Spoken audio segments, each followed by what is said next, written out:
اور اس کی وجہ چائنیز کمپنی نے یہ بتائی ہے کہ ہم نے ایک نئے سرے سے سیکیورٹی کلیئرنس کرنی ہے، اور جب یہ سیکیورٹی کلیئرنس پوری کمپلیٹ ہوگی تو اس کے بعد پھر ہم دیکھیں گے کہ کس طریقے سے اس پروجیکٹ پر کام شروع کیا جا سکتا ہے۔ باقاعدہ اناؤنسمنٹ کی گئی ہے، اور پاکستان کی معیشت کے لیے اور جو اچھی خبریں آ رہی تھیں اس میں یہ ایک بڑا بلو ہے۔ لیکن اس کا ایک اور تشویشناک پہلو بھی ہے جس پر مجھے بطور پاکستانی اور بطور صحافی بہت افسوس بھی ہے ہاشمی صاحب، کہ ہم نے جو اپوزیشن لیڈرز ہیں، مریم نواز، شہباز شریف، بلاول بھٹو اور جو دیگر اپوزیشن لیڈرز ہیں، ان کی جانب سے اس قسم کے بیانات سنے ہیں اس سانے پر۔ یہ کوئی وزیر اعظم عمران خان کے اوپر آپ سیاسی تنقید کرنا چاہتے ہیں کریں، آپ ملٹری اسٹیبلشمنٹ پر تنقید کرنا چاہتے ہیں کریں، لیکن یہ تو ریاست پاکستان کے مفاد کا معاملہ ہے۔ لیکن وہ جان بوجھ کر پہلے دن سے یہ بیانات دیتے رہے کہ چائنا کے جو ورکرز ہیں ان کے لیے پاکستان میں سیکیورٹی نہیں ہے۔ دیکھیں کس طرح سے یہ دھماکے میں چائنیز ورکر مر گئے، اس سے سی پیک جو ہے وہ پورا بیٹھ گیا، اور چائنیز ورکرز کو یہاں پر ایک محفوظ ماحول میسر نہیں ہے۔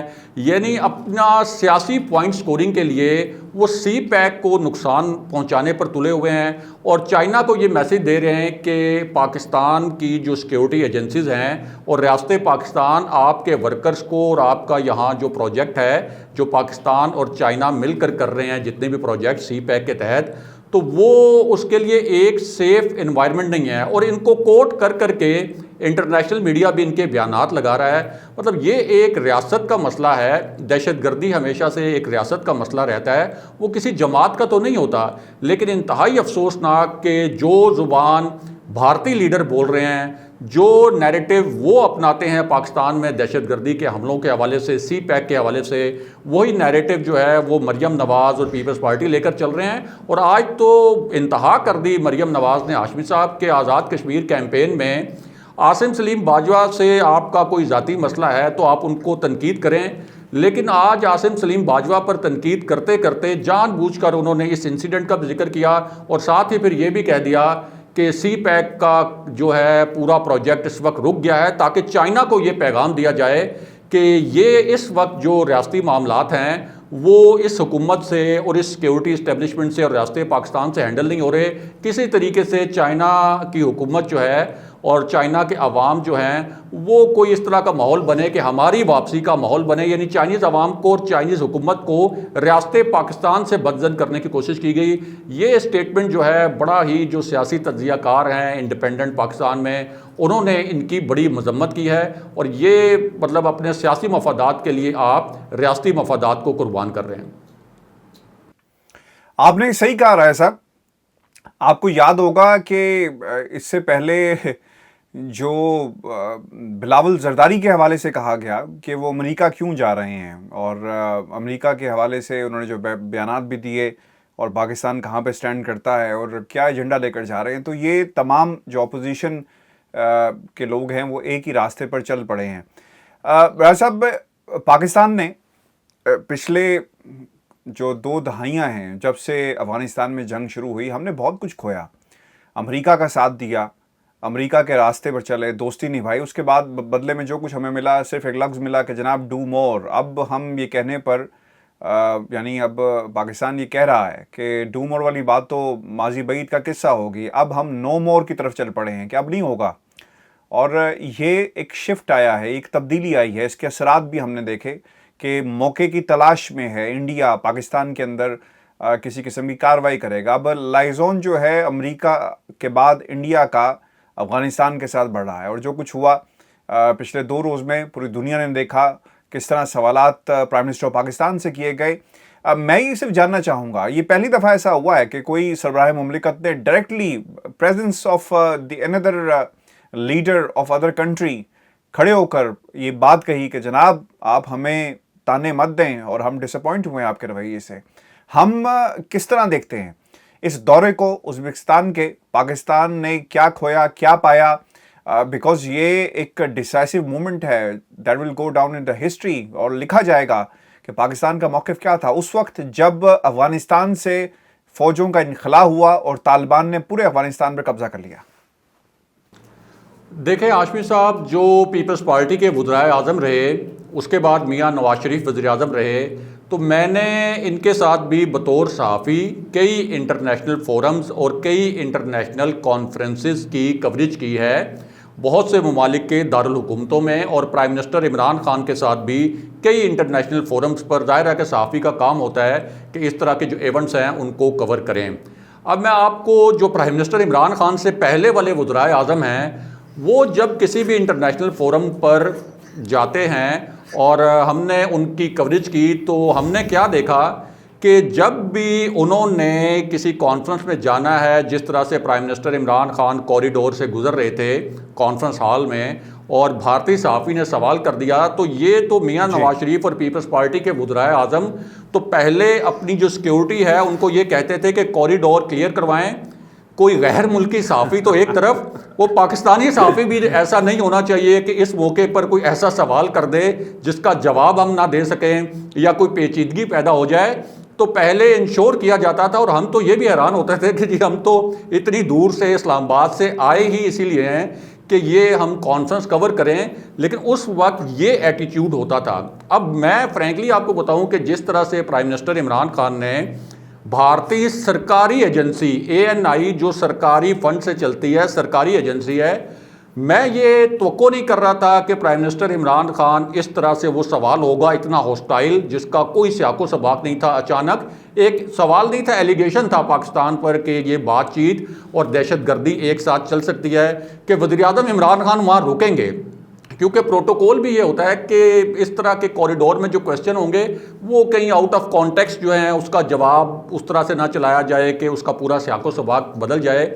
لیکن جو مزہ آیا پرائم منسٹر عمران خان کے کانفیڈنس کا، کہ ان کو پتا تھا کہ یہ ان کی سرکاری ایجنسی ہے، یہ بڑا ایک زہریلا قسم کا ہوسٹائل پلانٹڈ سوال کریں گے، لیکن وزیر اعظم عمران خان رکے، اور رکے اس طرح کہ جو جواب دیا، اور اس جواب میں یعنی کوشش تھی بھارتی سرکاری صحافی کی، جو کہ پلانٹڈ سوال تھا کہ اس سے پاکستان کا مقدمہ کمزور کیا جائے اس عالمی فورم پر، لیکن جو 15 سیکنڈ کا جواب دیا پرائم منسٹر عمران خان نے کہ ہم تو مہذب ملکوں کی طرح رہنا چاہتے ہیں بھارت کے ساتھ، لیکن RSS کے نظریات آڑے آ جاتے ہیں۔ اب RSS کے نظریات کیا ہیں؟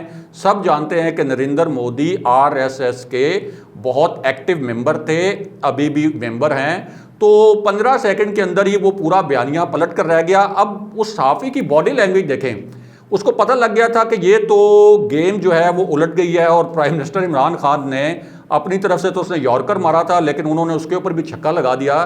تو اس کے بعد وہ جو بھاگا پرائم منسٹر کے پیچھے، اور 2-3 بھارتی صحافی، وہ اس وجہ سے بھاگے کہ اب کوئی اور سوال ایسا کیا جائے کہ یہ چھکا کسی طریقے سے باؤنڈری سے واپس آئے اور وزیر اعظم عمران خان کو پھنسایا جائے۔ پھر وہ طالبان کے حوالے سے پیچھے سے آوازیں لگانا شروع کر دیں، شاؤٹنگ شروع کر دی بڑی لاؤڈ پچ کے اوپر۔ تو یہ ایسے مناظر جو ہیں، بطور صحافی مجھے انٹرنیشنل فورمز پر ایسے مزے کے مناظر پہلے دیکھنے میں نہیں آئے۔ بڑا فخر بھی محسوس ہوا کہ پرائم منسٹر نے کس طرح سے بلا خوف بھارتی سرکاری ایجنسی کے صحافی کا جواب دیا۔ پھر افغان صدر نے جو وہاں ایلیگیشن لگائے، تو شاید ان کو اندازہ نہیں تھا کہ سامنے جو پرائم منسٹر بیٹھا ہوا ہے اس کا نام عمران خان ہے۔ ایک تو ظاہر ہے کہ انٹرنیشنل ایکسپوجر بھی ہے، نواز شریف نہیں ہے، عمران خان ہے جی، نواز شریف نہیں ہے جی ہاں۔ تو وہیں بیٹھے بیٹھے وہ سارا حساب کتاب پرائم منسٹر نے برابر کر دیا، وہیں ان کے جوابات دے دیے، اور بڑا ٹیکنیکل پوائنٹ انہوں نے کہا کہ اگر ابھی آپ کہہ رہے ہیں کہ پاکستان مدد کرے افغان طالبان کو مذاکرات کی میز پر دوبارہ بٹھانے کے لیے، تو ہم نے تو پہلے بھی ان کو مذاکرات کی میز پر بٹھایا تھا، دوحہ ایگریمنٹ کروایا تھا، لیکن اس وقت چونکہ امریکی انخلاء کی ڈیٹ نہیں آئی تھی، تو افغان حکومت اس وقت بڑی رعونت کا شکار تھی، اور وہ کہہ رہی تھی کہ جی پاکستان افغان طالبان کو مذاکرات کی میز پر کیوں لا رہا ہے۔ اور اب جب انہیں یہ خطرہ ہے کہ افغان طالبان جو ہے وہ کابل کو ٹیک اوور کر سکتے ہیں، تو اب دوبارہ وہ پرائم منسٹر عمران خان سے پاکستان سے مدد مانگ رہے ہیں۔ تو بڑا ویلڈ پوائنٹ تھا کہ جب طالبان کو نظر آ رہا ہے کہ اب وہ افغانستان فتح کر سکتے ہیں، تو اب وہ پاکستان کی بات کیوں مانیں گے؟ اور ساتھ ہی وہ 10,000 جنگجوؤں والی بات جو تھی کہ پاکستان سے کوئی افغان طالبان کی حمایت کے لیے گئے ہیں، اس کے لیے بھی سفارتی زبان میں یہ آپ کہہ سکتے ہیں کہ ایک loud and clear shut up call دیا ہے وزیر اعظم نے کہ اب آپ دنیا کو بیوقوف نہیں بنا سکتے. تو اس حوالے سے یہ بڑا ہی زبردست میں کہتا ہوں کہ یہ دورہ تھا. اس کے ثمرات بھی ہمیں نظر آئیں گے اور دنیا تک جو پاکستان کا موقف پہنچایا جانا تھا جس اعتماد کے ساتھ, جس ٹون کے ساتھ, جن دلائل کے ساتھ, شواہد کے ساتھ, وہ وزیر اعظم عمران خان نے بڑی کامیابی سے پہنچایا ہے. راجہ صاحب آخر میں کشمیر میں باقاعدہ آغاز ہو گیا ہے. Prime minister Pakistan election campaign کریں گے اور اس سے پہلے کے پاس جو منظر ہے وہ آپ کے سامنے ہے. جو تقریریں کی گئی, فوٹو شاپ سیاست ہمیں نظر آئی. ہمیں جھوٹ کی دکان کشمیر کے اندر پہلے اسے لگایا گیا, پھر اسے چلایا گیا اور پھر وہاں پر کرائے کے گاہک بھی جو ہیں وہ لا کر کھڑے کر دیے گئے. تو ایک جھوٹ کی دکان تھی جو پوری قوم نے دیکھی. اور پھر اس کے بعد ہم نے جو بیانیہ وہاں پہ چلتا رہا کہ تیر جو ہے وہ علامت ہے ترقی کی. یہ تیر سر کہاں تھا پچھلے کئی سالوں سے, یہ تیر اور یہ شیر کہاں تھا کئی سالوں سے؟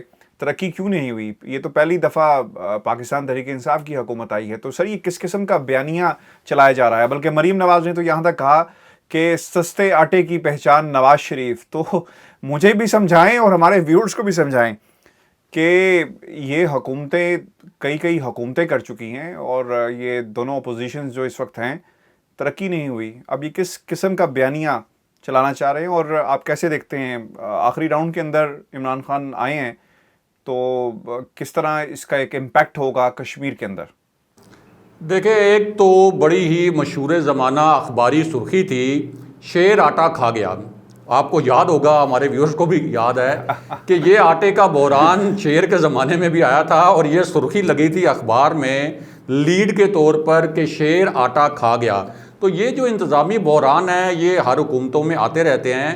اور جو آپ کہہ رہے ہیں بیانیہ آزاد کشمیر الیکشن میں, تو پہلے ان کو یہ طے کر لینا چاہیے مریم نواز کو بھی اور بلاول بھٹو جو الیکشن کیمپین کو چھوڑ چھاڑ کر پہلے فریال تالپور کو انہوں نے میدان میں اتارا اور آصفہ بھٹو کو, کہ یہ الیکشن کس بنیاد پر لڑنا ہے. یعنی اپنی پرفارمنس پر لڑنا ہے کہ جو آزاد کشمیر میں نون لیگ کی پرفارمنس رہی اس سے پہلے جو پیپلز پارٹی کی حکومت کی پرفارمنس رہی, یا وزیر اعظم عمران خان اور ان کی حکومت جو پاکستان میں ہے اس پر تنقید کر کے. یعنی آپ کو چاہیے تو یہ کہ آپ وہاں کیمپین کریں کہ ہم نے آزاد کشمیر میں یہ پروجیکٹس دیے, یہ پروجیکٹس دیے, یہ ترقیاتی کام کروائے, یہ ہم نے ملازمتوں کے مواقع فراہم کیے.